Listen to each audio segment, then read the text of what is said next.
मौलाना जाफ़र थानीसरी साहब, मौलाना यहया अली साहब, मौलाना विलायत अली साहब, ये वो तीन शख्सियतें हैं जो सैयद अहमद शहीद के परवरदा थे, आपके तरबियत याफ्ता थे।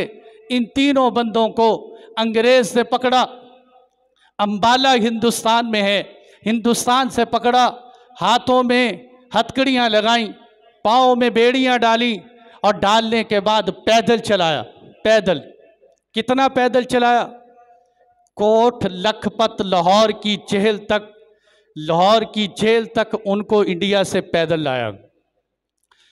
मौलाना जाफ़र थानीसरी की किताब है काला पानीपत के मनाजिर, उसमें अपनी दास्तान खुद लिखते हैं कि जब मैं लाहौर की लखपत जेल के अंदर पहुंचा, हमारे जिस्म से चलने की वजह से लहू बह रहा था, हमारे जिस्म के दहाने खुल चुके थे। इस खून की हालत के अंदर कोट लखपत की जेल में पहुंचे। आज बड़े बड़े सियासतदान, मुल्क की मोहब्बत के दावे करने वाले, एक दिन जेल दिखाई जाए तो सब अज़ाइम ख़त्म हो जाते हैं। यहाँ उलमा ने पैदल चल चल के अपने जिस्मों से खून और लहू बहाते हुए लेकिन इस मुल्क की आज़ादी के लिए लड़ते रहे। जब मेरे दोस्तों कोट लखपत की जेल में पहुँचे, जज ने फैसला दिया, अंग्रेज़ ने, कि ये मुल्क के गद्दार हैं, ये अंग्रेज़ के ख़िलाफ़ खड़े होने वाले हैं, लिहाजा तुम क्या करो, उनके गले में एक लोहे का बड़ा कुंडा डलवाया, हाथों में हथकड़ियाँ, पाँव में बेड़ियाँ डलवाईं, तीन उलमा के लिए तीन लोहे के पिंजरे बनवाए। ऐसे पिंजरे बनवाए कि जिस पिंजरों के अंदर से लोहे की सलाखें आ रही थीं। हज़रत फरमाते हैं जब हम उस पिंजरे में बैठे, हम पिंजरे के साथ टेक नहीं लगा सकते थे, सर सीधा नहीं कर सकते थे कि हर तरफ तेज़ धार वो सलाखें थीं, वो जिस्म में घुस जाती थीं। और क्या कहा कि इनको कोट लखपत की जेल से मुल्तान ले जाया जाए, मुल्तान जाके इनको फांसी दी जाए। हज़रत फरमाते हैं हमें मालगाड़ी में बिठाया गया, हम उस मालगाड़ी के अंदर पिंजरों में बंद होकर बैठे। वहाँ कोट लखपत की जेल से मुल्तान तक जाना था, 2.5 महीने में पहुँचे। कितनी देर में पहुँचे? 2.5 महीने। 2.5 महीने के अंदर उस पिंजरे में बैठना जिसमें हर तरफ सलाखें हो और वहाँ तक सफ़र करना, ये कौन कर सकते हैं?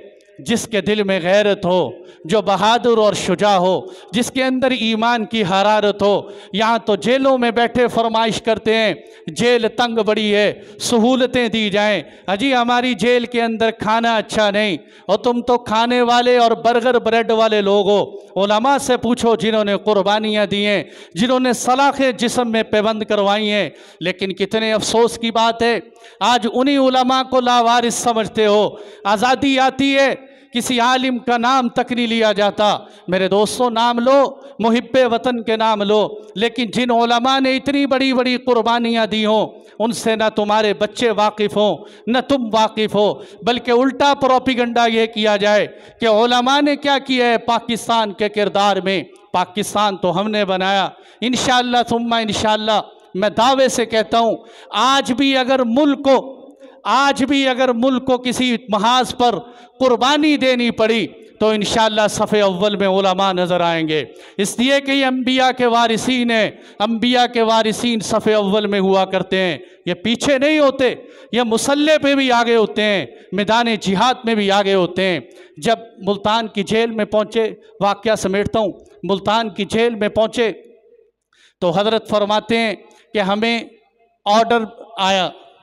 उस वक़्त एक ख़त आता था कि आपको वायसराय बरतानिया की तरफ से कल फांसी दे दी जाए। ये ख़त लिया। हज़रत फरमाते हैं हम तीनों उलमा सारी रात हंसते रहे और खुश होते रहे, शुक्राने के नफल पढ़े। सुबह जब फांसी देने वाला आया, कहने लगा हमारी CID ने तहकीक की है कि आप तो सारी रात जेल में खुशियां मनाते रहे, कहीं आपको ये तो गलत फहमी नहीं हो गई कि आप आज़ाद हो रहे हैं? आपकी तो फांसी के आर्डर आ चुके हैं। हज़रत फरमाते हैं कि मेरे ज़ुबान पर अल्लाह ने यह जवाब जारी किया। मैंने कहा नहीं नहीं, हम खुशी इसलिए हैं, मैं तो ये समझता था कि मैं गुनाहगार बंदा हूँ, मेरी मौत बिस्तर पे आएगी। मुझे क्या पता था कि मुझे शहादत की मौत मिलेगी, इधर मैं शहीद होऊंगा, उधर हौज़ कौसर के पानी से सैराब हो जाऊंगा। मैं तो शहादत के मारे खुश हो रहा हूँ। अंग्रेज़ इतना दुश्मन था, जब उसको ये पैगाम पहुँचा तो वायसराय बरतानिया ने कहा कि इनकी फांसी मौखर कर दी जाए। और ख़त क्या लिखा कि जो उलमा मौत मांगते हैं हम उनको वो मौत भी नहीं देना चाहते। मौत में भी, शहादत में भी अंग्रेज़ उलमा के मुखालिफ रहा। तो मेरे दोस्तों, जो अंग्रेज़ इतना मुसलमानों का मुखालिफ हो, आज उन्हीं से यारियां निभाते हो, उन्हीं के तर्ज़ो फ़िक्र पे चलते हो, उन्हीं की तारीफ़ें करते हुए नहीं थकते सुबह शाम, उन्हीं से भीख मांगते हो, उन्हीं के आगे कशकोल ले के फिरते हो। जो अंग्रेज़ इतनी नफ़रत में आगे बढ़ा हुआ हो, फिर आपको क्या हुक्म आया कि नहीं, इनको फांसी नहीं दी जाएगी, इनको 14 साल की सज़ाए कैद हो। 14 साल की सज़ाए कैद का जब पैगाम सुना तो जाफ़र थानेसरी साहब, मौलाना यहया साहब, मौलाना विलायत अली साहब रोते हुए जाने लगे कि हमारी शहादत की बजाय हमें देर तक सज़ा मिलने का फ़ैसला हो गया। हम जो है चाहते थे कि सुबह शहीद हो जाएंगे। जब आपको ले जाया गया काला पानीपत की जेल के अंदर, ये वो जेल थी कि जिसके मज़ालिम बयान करने की मेरे अंदर इतनी हिम्मत नहीं है कि मैं बयान कर सकूं। काला पानीपत की जेल के अंदर जब आप गए तो वहाँ का उसूल था कि जो मुजरिम आता सबसे पहले उसकी दाढ़ी नोच ली जाती थी। जब वहाँ मौलाना यहया अली साहब की दाढ़ी काटी गई, हाथ में लेके रोने लगे, कहने लगे मुझे क्या पता था कि ऐ सुन्नते रसूल, तू मेरे शहीद होने से पहले शहीद हो जाएगी, तो मेरे शहीद होने से पहले शहीद हो जाए। रोने ने लिखा तानेसरी साहब ने कि आपके बच्चे अगले दिन मिलने के लिए आए, मुलाकात हुई। एक 8 साला बच्चा आपका अपने अब्बा को देख के रोने लगा और आपके पास आपकी बीवी खड़े होकर रोने लगी। हज़रत ने चेहरा नीचे किया और अपनी आँखों से आंसू पूंछते हुए कहा, बच्चों रोना नहीं। अपनी बीवी को मुखातब करते हुए कहा, रोना नहीं, अगर मेरी ज़िंदगी बाकी हुई तो 14 साल के बाद मैं आ जाऊँगा, लेकिन अगर मेरी ज़िंदगी बाकी ना हुई, मैं दुनिया से चल बसा, तो फिर इंशाअल्लाह हौज़ कौसर पे मुलाकात होगी।